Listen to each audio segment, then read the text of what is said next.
And good evening, everybody. This is Julie Edwards. So glad that you are tuned in on a Thursday evening. We are almost at the weekend.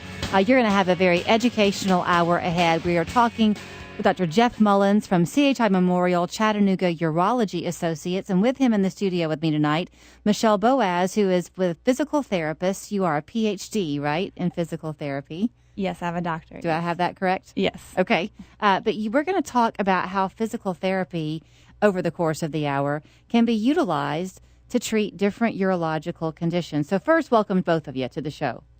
Thank you. Thank you. Glad to have you. So we're going to talk at some point in the course of the hour about bladder cancer because it is a growing diagnosis in the country. Dr. Mullins, I want to open up first with conversations about urology in general. It's one of those topics that we should not be embarrassed to talk about, and yet so many people don't want to admit that they're having to come and see you. Is that still a stigma that people face? It definitely is. Urology really runs the gamut from benign, non-cancerous diseases to things like bladder cancer and prostate cancer.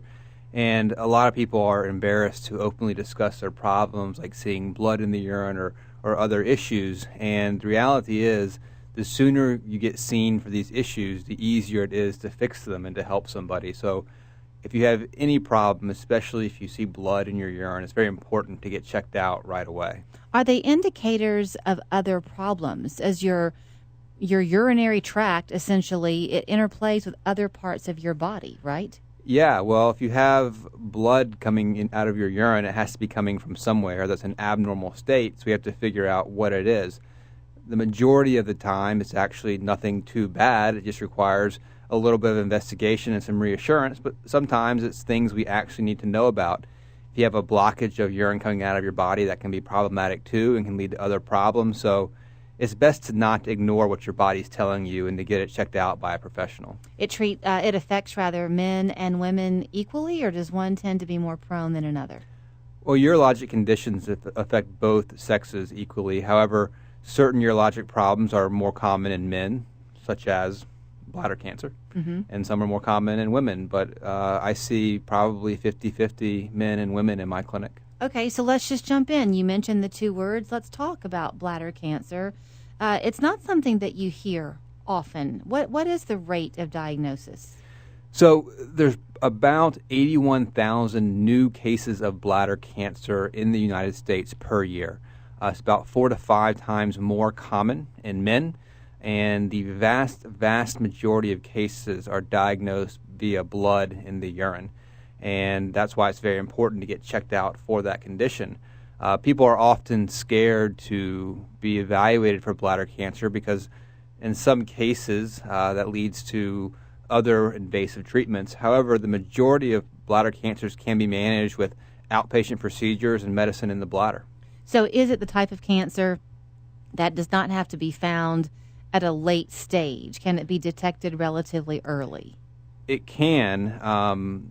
Bladder cancer is an aggressive cancer at times, so it's best to detect it right away. And, I see patients in my clinic all the time who tell me they've been seeing blood in their urine for a year, and they're about a year too late coming to the urologist. That needs to be checked out right away. Why would somebody, and I don't mean to disparage them, but that's shocking that you would live that way for a year. There's a lot of misinformation out there, so people will blame it on urinary tract infections. My cousin had a stone, so I must have a stone. Just because it happened to one of your family members doesn't mean that's what's happening with you, and every person's unique. And so a lot of times they're right. It's not from bladder cancer, but we have to know that for sure. Okay, so Michele, let's bring you in here because we're talking about people getting up the courage, right, to go and see a urologist. So it's one thing to sit in the waiting room to go see Dr. Mullins. At what point do patients find themselves directed to you for physical therapy? Because what you're dealing with is, do I have this right? It's pelvic floor PT. Yes, we specialize in treating those symptoms. If someone's having pain in their pelvis, if someone's having leakage of urine, if someone's having a difficult time voiding. But for most of those patients, they need to be evaluated first by the physician, for sure, especially when they're having those types of symptoms, to make sure that there's no underlying problem that needs to be treated. I have the benefit of seeing her. You have the advantage of listening to her on the radio tonight, but you can probably just imagine what it would be like to come in and talk with someone who you've never met before about something highly personal. You have, I can tell already, a really good countenance for the profession that you are in. Yes, most people feel comfortable. We always provide one-on-one treatment in a private treatment room just to make sure that everyone's as comfortable as possible. But there's still people that feel that they can't just talk about their pelvic area. And I think it's important for people to realize that you should never allow that to impact your health and taking care of yourself. I guess we have come a long way, baby, as the commercial used to say, because there are commercials on TV now you see all the time. What's the one where there's the bladder, I think, that's taken, usually it's the woman, by the hand. Yep. That we are able to talk about it more and more. I guess that's a good thing. Yeah, I mean, it's a very good thing. I think a lot of people felt ashamed of those issues for a long time and suffered in silence. And now that people are empowered to really discuss these problems openly, it's made a huge difference in a lot of people's lives. I'll tell you what, we're going to go to our first commercial. When we come back, we're going to be able to take your calls because we're going to talk more about bladder cancer, but also open the conversation into prostate cancer as well. They are both with CHI Memorial, and there are new things they're doing there throughout the hospital that are really, really changing the way they can target prostate cancer. We'll talk about that when we come back. 267-1023, the phone number for you to call in if you have a question. We're back in just a minute. Welcome back, everybody. Dr. Jeff Mullins and Michele Boaz are in the studio with me tonight talking about urological issues. And we left you saying that we'd talk more about bladder cancer when we came back. Interesting things always come out in the commercials. We talk, I guess, more freely maybe during the commercials. And Dr. Mullins, you were telling me that among the many things you are able to do now, it's not necessary often, but you can actually create a new bladder for people. Is that right? Yes, that's basically right. So about 30% of bladder cancer patients will have what's called muscle-invasive bladder cancer, and they need to have more aggressive therapies such as chemotherapy and having the bladder removed. If you take out someone's bladder, you have to create a way for urine to get out of the body. And for select people, one way to do that and to maintain, body image and normal function is to take a large chunk of their intestines and rearrange it into a bladder formation. And there are lots of issues and concerns with that are probably too many to talk about on the radio, but for some people that really helps them maintain their quality of life. How new is that procedure? Not really. Not very new? It's not a frequent procedure because the average age of someone with that problem is probably in the mid-70s. Mm-hmm. And a lot of people who are the best candidates for a neobladder are probably a little bit younger than that. So we do it some, but it's been around for, 20 years maybe. Is that the typical age for bladder cancer in your mid-70s, or does it strike earlier? The average age is 73. Okay. Does it run in families, much like other types of cancer? It can. The reality is the most common risk factor is smoking. And so Really? Please don't smoke. It's literally one of the worst things you can do for your body from a cancer standpoint. Are there other lifestyle habits that are problematic? I mean, does your diet play a role in bladder cancer? There's no straight line connection between what you eat and bladder cancer. Again, smoking is the number one risk factor, but very frequently my cancer patients ask me what they should be doing from a dietary standpoint, and the answer to that question involves avoiding inflammatory foods. And I tell people about Mediterranean diets, these sorts of things, but the simplest thing you can do is when you go to the grocery store, if you stay on the periphery, you're going to do pretty good, which is fruits and vegetables, dairy, meats, that kind of thing. Avoid all the things in the middle which aren't actually food. I had a conversation on 3+U earlier this week with some folks talking about a diabetes seminar, but inflammation was the buzzword. It is a systemic problem throughout the country in all different types of health issues, our battle against inflammation. Yeah, inflammation is at the root of a lot of cancers and certainly, cardiac disease and everything else. So the things you can do to avoid inflammation in your body, the better off you're going to be. That involves eating a healthy diet, exercise, not exposing yourselves to unnecessary toxins, smoking being the number one. And if you can do that, you'll probably live a pretty healthy life. Okay, so let's kind of just ping pong back and forth a bit and go into the prostate part of the conversation because, first of all, it affects more people, right? Prostate cancer. I think that Dr. Lee Jackson, who was also at Memorial, was on with me and said that behind melanoma and skin cancers, it is the second most common cancer among men. Correct. Prostate. And I believe it's the second most, I think it's the most common non-skin cancer in men and the second most common cause of cancer-related deaths in men. So you were saying that y'all have a practice, if I heard you correctly, that everybody, before they get any type of prostate surgery, goes first to see the PT folks as part of your practice to strengthen them. Is that right? Right. So if I see a patient with prostate cancer who needs surgery, and by the way, that's not every single patient. There are multiple good treatment options for people with prostate cancer, including doing nothing and watching it closely in a lot of people. But if a man needs surgery, there's very high level of evidence that going to see a trained physical therapist and a great physical therapist will improve your chance of having urinary control after surgery. So, Michele, walk us through sort of what you do in those cases. I know it's a private session. They're just there with you by themselves. Yes. And they come in, and first we just talk about the muscles in the pelvic area and explain what role that's going to play in their care. I review a lot about the surgical procedure with them. A lot of patients have questions that they may not have asked the physician. Maybe they felt uncomfortable. Maybe they didn't have enough time. So allowing them another setting where they can ask those questions is really beneficial. Just a patient hearing once again what they're going to experience with the surgery and after surgery.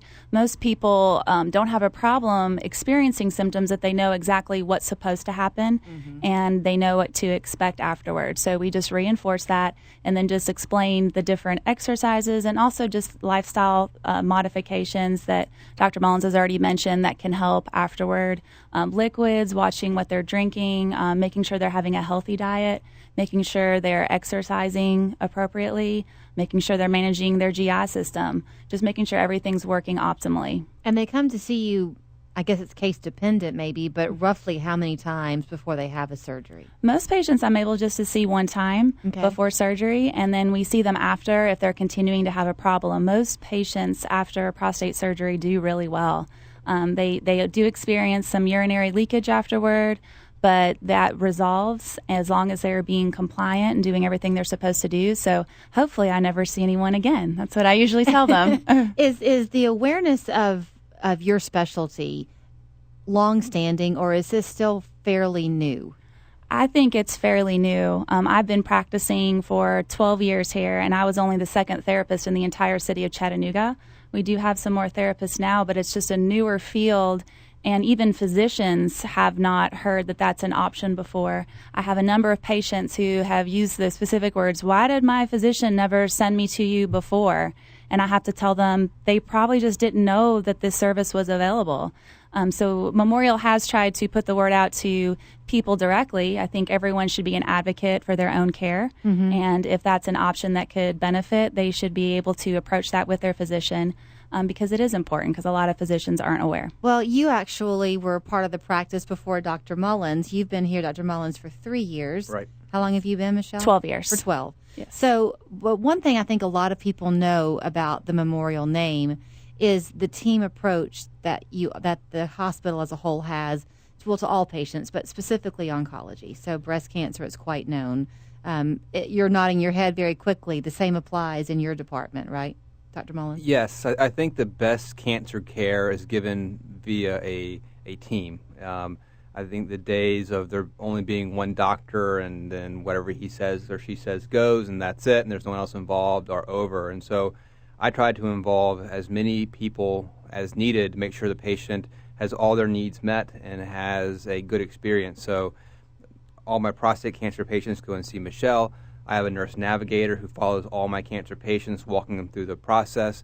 Memorial has lots of free services for people with cancer, various stress-reducing techniques, things like that. So we really try to help people on their cancer voyage from diagnosis to treatment to cure to follow-up.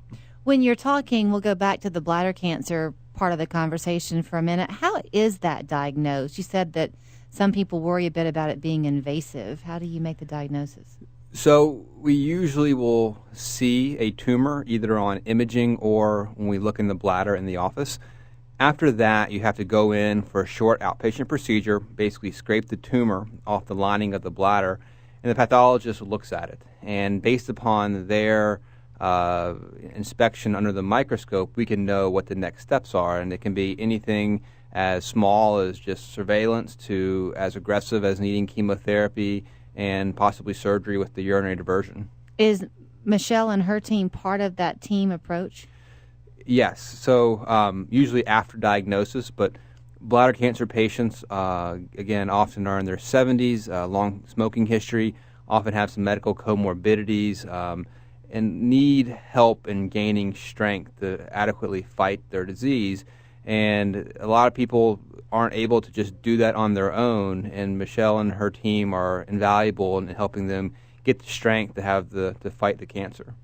Our physical therapy department also teams with the YMCA out at Hamilton Place, and so it's a great environment for those patients who are just needing strengthening, conditioning, whether they are currently going through treatment or after treatment.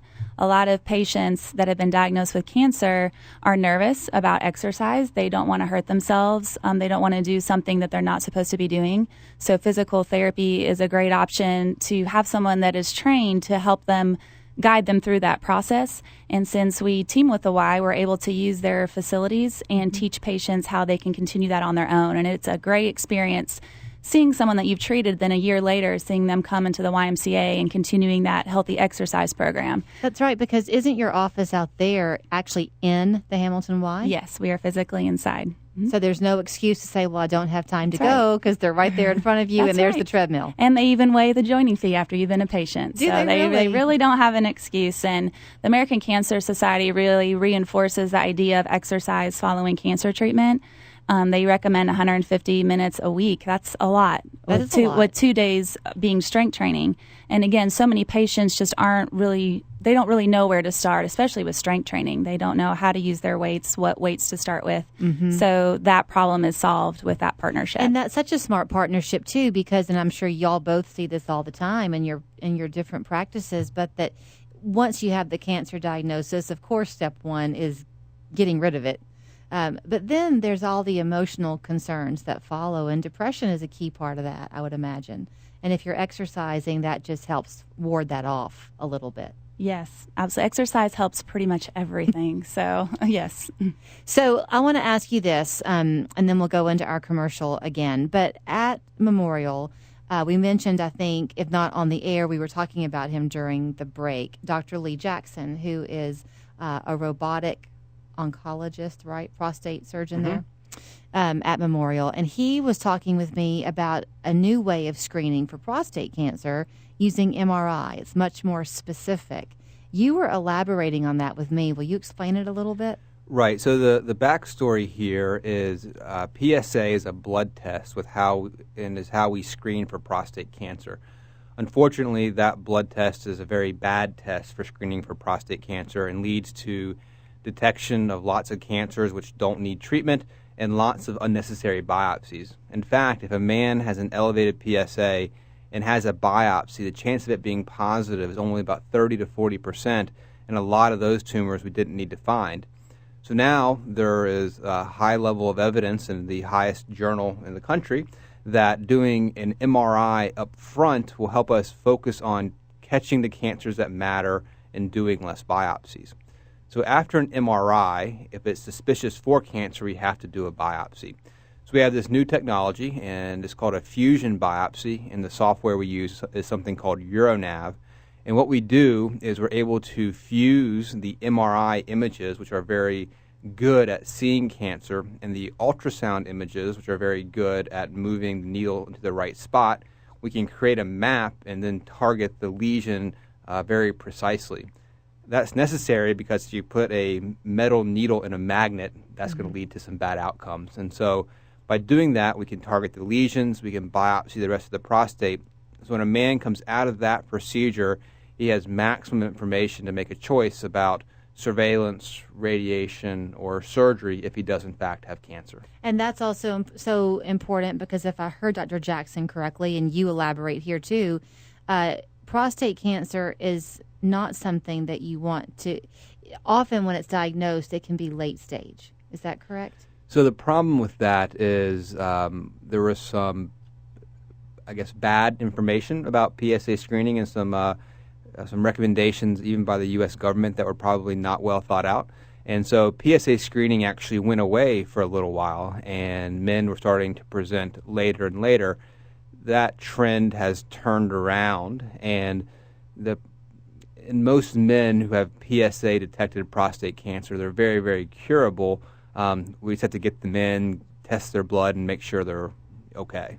If you have a question about PSA screenings, if you know someone in your family who is struggling with prostate cancer, perhaps there's a fear that you could be getting a diagnosis, it's a great time for you to call in. Our conversation's just going to get started. We're going to talk about a support group that they have brought in that has some pretty nice recognition behind it as well when we come back. 267-1023, the phone number for you to call in and join the conversation. We're back in just a minute. Welcome back. 267-1023, the phone number. I'll give it to you again. If you have any type of question about bladder cancer, prostate cancer, just a urological question in general, we know it might be a little bit embarrassing, but that's the point of the hour on the radio, is to help put an end to that concern that you might have. Dr. Jeff Mullins and Michele Boaz, I guess I should be referring to you too as Dr. Boaz, and I'm sorry I'm not doing that with you. Let's talk about this support group that you brought in. You yourself brought this here, Dr. Mullins, is that right? Or I wouldn't take full credit for Okay. that. I mean, all these things are certainly a team effort, and I couldn't do anything that I do without the great people at Memorial. So when I got here, there was a very well-organized, well-run prostate cancer support group, and that group is still fantastic. They meet all the time, and I speak to them maybe 2 or 3 times a year. But the support for the bladder cancer patients was really not there. And those patients have lots of needs, especially the ones who need to have surgery and urinary diversions. So we started a support group, and it's still just getting started. But to help jumpstart that, we actually started something called a Bladder Cancer Advocacy Network, or the BCAN network. And this is a very large national group whose goal is to provide resources for patients and to help raise funds for bladder cancer research. And I believe we're the only chapter in Tennessee at Memorial. And so what that helps is it helps us support our patients. We're going to hold at least 2 events per year to help raise money for both national research as well as local resources. I think it's really going to be a humongous advantage for our patients. The treatments for bladder cancer, I guess, again, each case is going to be different. But if it's caught, can you find stage 1 bladder cancer, or is it typically diagnosed at a later stage? 70% are diagnosed at stage 1 and very curable without any real aggressive therapy, either just surveillance or putting what's called immunotherapy into the bladder. We basically use a type of TB drug actually in the bladder, and it stimulates your own body's immune system to fight the cancer, prevent it from coming back, and prevent it from getting worse, and that helps the majority of people. With the physical therapy, then, if you're a stage 1 diagnosis, I would imagine physical therapy is going to be a big part of your treatment? Physical therapy is a big part for every cancer diagnosis, because no matter if you're undergoing major surgery or immunotherapy, you have to have the functional reserve to allow your own immune system to fight the cancer. And if you're sitting at home, not moving, not exercising, then that's a losing situation. So every patient benefits from seeing someone like Michele to help really jumpstart them and to use this diagnosis as a way to change their entire life for the better. And is it a family approach? If it's you mentioned that 73 is the average diagnosis for bladder cancer. So if it's a husband and wife, and either one of them could have the diagnosis, but do you try to work with both of them together so that they can approach it head on? Yeah, every cancer diagnosis, we're not treating a tumor, we're treating a human being. And so we have to make our our treatment, our recommendations work with their life, and that involves helping their spouse, helping their family, working with their living situations, their jobs. And so we have to take all the information, the diagnosis, the risk of the diagnosis, the treatments, and then their social situations, and sort of blend them together into a personalized treatment plan. Okay, let's get to the social situations for a minute, and we'll get off the cancer part of the conversation and turn to just nuisances that tend to happen urologically as you get older. We had talked earlier, I had, about the commercial on TV with the bladder that takes the woman by the hand, and once again, they go to the bathroom. It's a common problem, isn't it?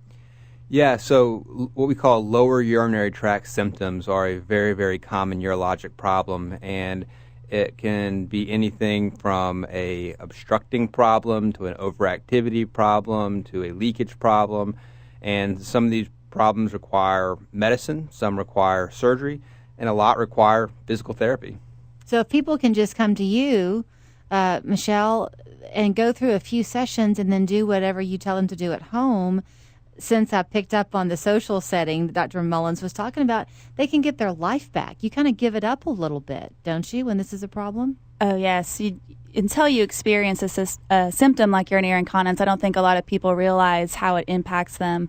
But I hear a lot, I didn't go stay the night with my family because I was worried that I might leak urine.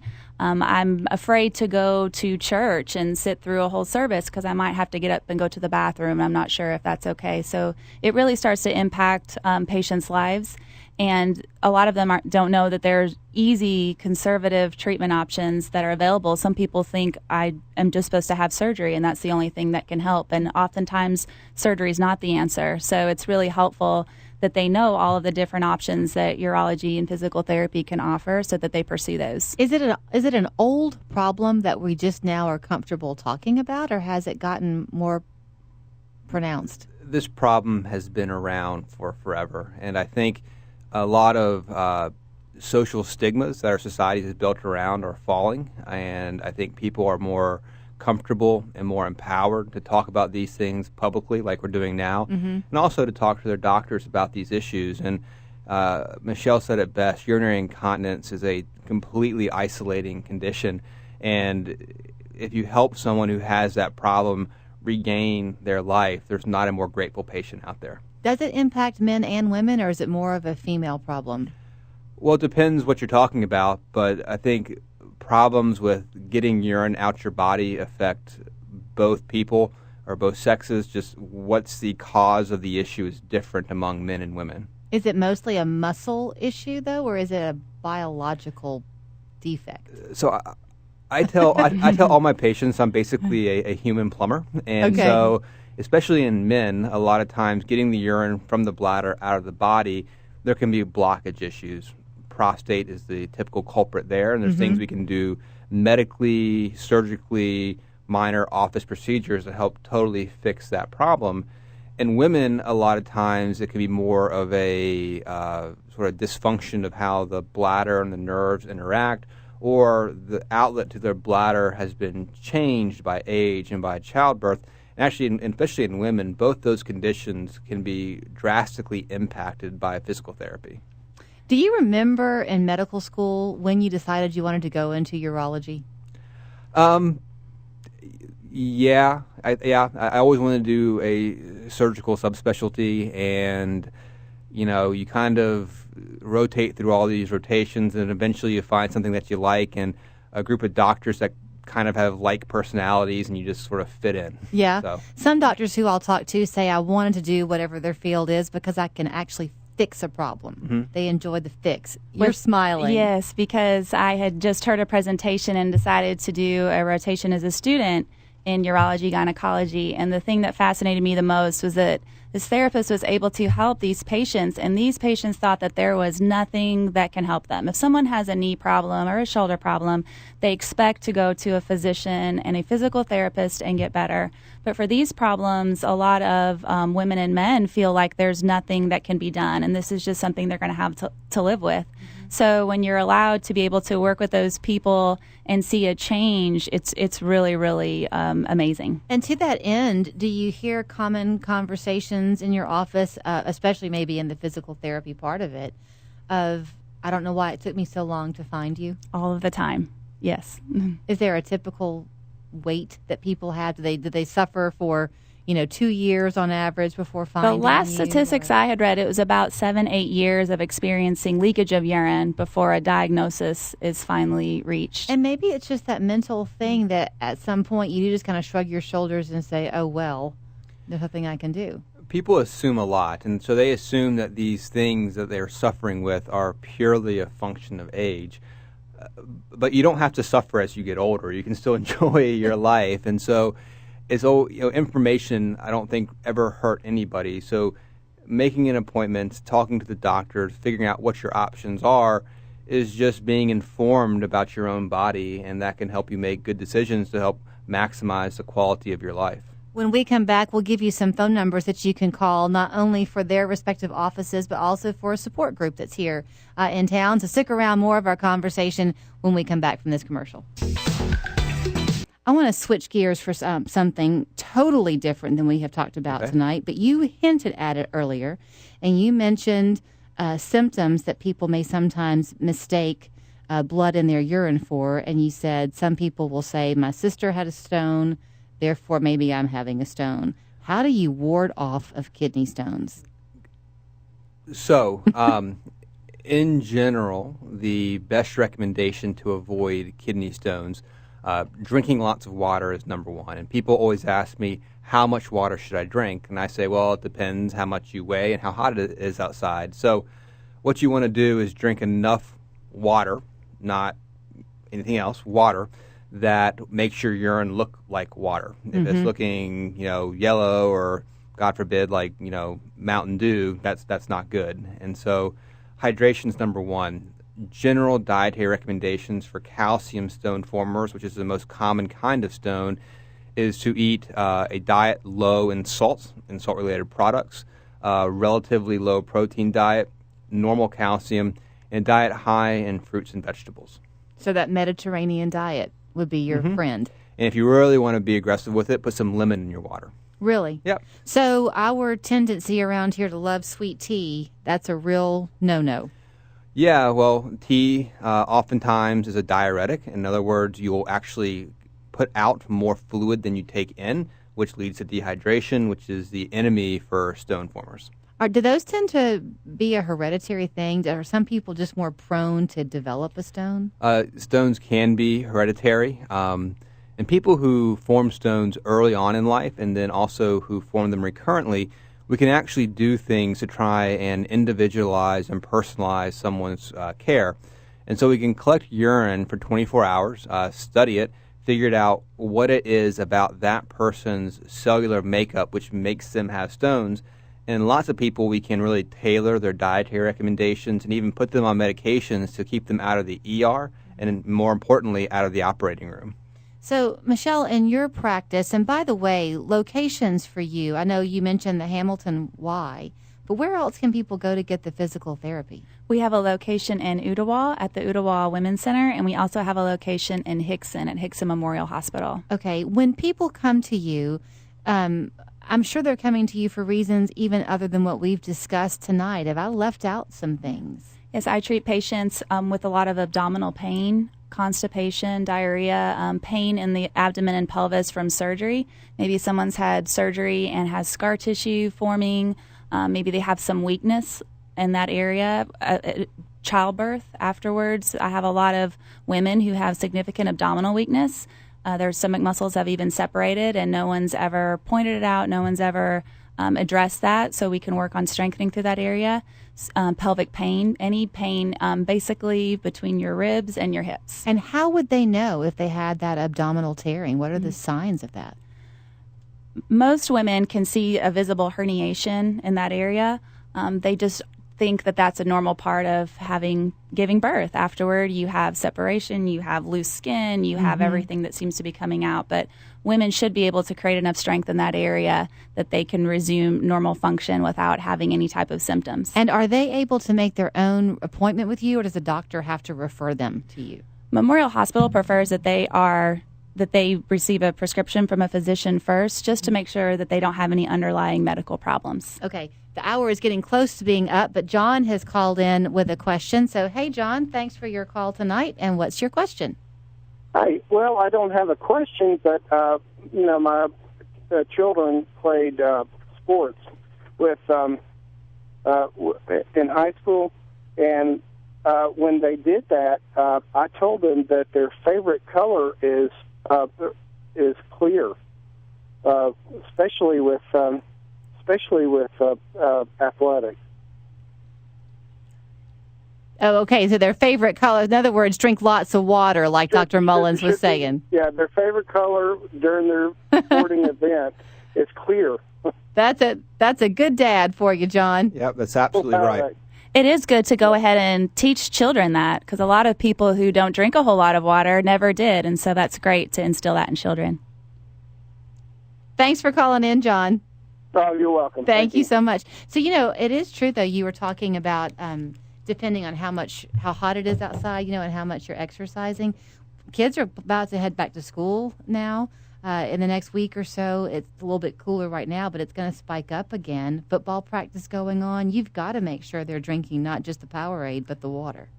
Yeah, and children, it's very important to do our best to instill good habits early on in life, and that includes, hydrating with water, and certainly Powerade and Gatorade and all that kind of stuff's fine. Even other things are fine in moderation, but the majority of our fluid intake ideally should be water. You also had mentioned inflammation. Both of you have been nodding your head when that part of the conversation came up. Our tendency to drink all these sugary drinks, to be thirst quenchers, does that add to inflammatory concerns? Absolutely. These are compounds that our bodies were not meant to see, or not meant to process, or not meant to digest, and there's consequences with that, with inflammation being a major one of them. Those are also a contributing factor to obesity and a lot of most medical problems. Obesity is directly linked, so it's important to remember that as far as sugary beverages as well. So when you had said that smoking is the number one risk factor for bladder cancer, but obesity can be a factor as well? Yes, so obesity has been linked to numerous cancers. What's really important is if you're undergoing surgery, chemotherapy, whatever else, having a good body composition and being strong and fit and healthy, again, just makes your chance of getting through it much higher, and it just makes your quality of life better. I had promised to give some phone numbers, so let me give those for folks now. So grab your pen and paper. If you are interested in the physical therapy that Dr. Boaz and her team are able to provide, the locations again, Hickson, Gun Barrel Road at the Hamilton Y. And Ottawa Women's Center. And Ottawa. So the phone number is 423, obviously, 495-2555. That'll put you into Memorial. Dr. Mullins, with your office, 697-0072, main office down there on Glenwood Drive. So we have two offices right now, one on Glenwood Drive, one in Hickson, and then a North Georgia office, hopefully coming online in the early to mid fall. So when people call to make appointments with you, Dr. Mullins, can they self-refer? Does a primary care doctor need to send them your way? Does it matter? It depends on your insurance, but I have a lot of self-referrals. And depending on the reason for the appointment, if they suspect that there's a concern, a real concern, make that clear in making the appointment, and you try to fit them in accordingly? Right. So once a person is concerned enough to call, then it's important that they get evaluated. Even if nothing's wrong, the peace of mind obtained is invaluable. So if you're concerned, just give us a call. You had talked about the BCAN, the support network that you brought, that Memorial brought in, but there is an existing support group as well. And as I understand it, there's a meeting coming up mid-month, around August 16th. Right, and that meeting is open to anyone, regardless of where they were treated. If they have the diagnosis, they just want to come, that's okay too. And it's for people who've had major operations and chemotherapy to those people who have had the non-invasive cancer. All are welcome. And there's often how people view support groups is often incorrect. It's not all campfires and kumbaya. It's actually very informative. It's information gaining and helps people really deal with their diagnosis. Yeah, I think some people might be afraid to even go to one because they don't want to be forced to open up maybe and retell their story. But it's not like that at all. It's whatever you want to get out of it, you can. And it's meeting people who have undergone similar things, and especially in the prostate cancer support group, a lot of lifelong friendships have been formed through that support group. Let me give you the phone number for that, too, because you could write this down and tell your neighbor or your friend at church. So 495, again, 7778. It is going to meet again on August 16th, and it's a lunchtime meeting, 12:30 until 1:30 is the information I was given. So pretty easy to find an hour in your day, and who knows what you'll walk away with. Thank you both so much for your time tonight. Thank you. Let's get that number down from 81,000 a year, new cases, to a lot lower. That'd be great. Thank you both.